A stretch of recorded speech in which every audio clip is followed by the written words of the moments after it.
Last year we got into a situation where our growth slowed down in Europe because we were over-reliant on our leisure business, and we're turning that situation around. And of course, Europe being a third of our business has to contribute to our growth. We will see Europe revert to growth in the end of the year, so we're going to go through it 1 or 2 quarters more with either negative or flat growth in Europe, and then of course Europe has to get back to growth. So we are a growth company. That is what we've all been all about. And if you look upon what we are guiding right now between 5 and 8%, in a year where we have supply constraint, I think a lot of companies would be super happy with that growth. But there's no doubt that Europe has to contribute to growth. Kasper, can I talk to you about the dollar? David Bloom's been sat here from HSBC telling us all about how the dollar is going to get even stronger than where we currently sit. The last time we saw a phase of real dollar strength was back in, 2015 or thereabouts, and that jacked up your purchasing costs, and it had a significant impact on reported earnings. How are you looking at this current phase of greenback strength?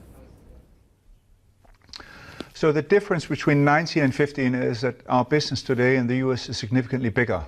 So that means, of course, we'll have an inflation in our cost level because we source in dollar, but our revenue base in the US is so much bigger than it was 4 years ago. Next year in the US will be $5 billion. So we believe that we're going to get an offset on the top line, so the translation impact, that will help us on compensating for the increase in our cost. So while of course it will impact overall, the profitability because our costs will go up, we think that the guidance we've given, which is based on net earnings, net income growth every year, we still think that we are very comfortable that we're going to hit that for 2020. And you've talked a lot over the last couple of quarters, I think, about this supply chain issue that you're dealing with. Is this going to be resolved soon? And are you concerned about the trade spat resolution between the United States and China and its potential impact on how you need to adjust your sourcing? So the current constraints we have in our supply chain will last for the second and the third quarter, and then it's sorted out. So we'll have no impact in 2020. So it's a very time constraint problem because we've already acquired the new capacity. It takes time to get up and running. So that is a time constraint problem, and that'll be sorted out by the end of the year.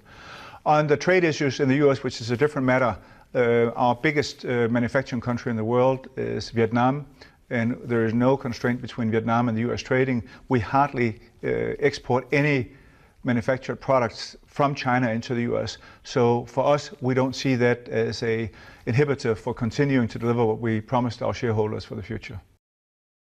Hi, I'm Joanna Bersecci, and thank you for watching. You can check out more of our videos by clicking on the boxes on the screen.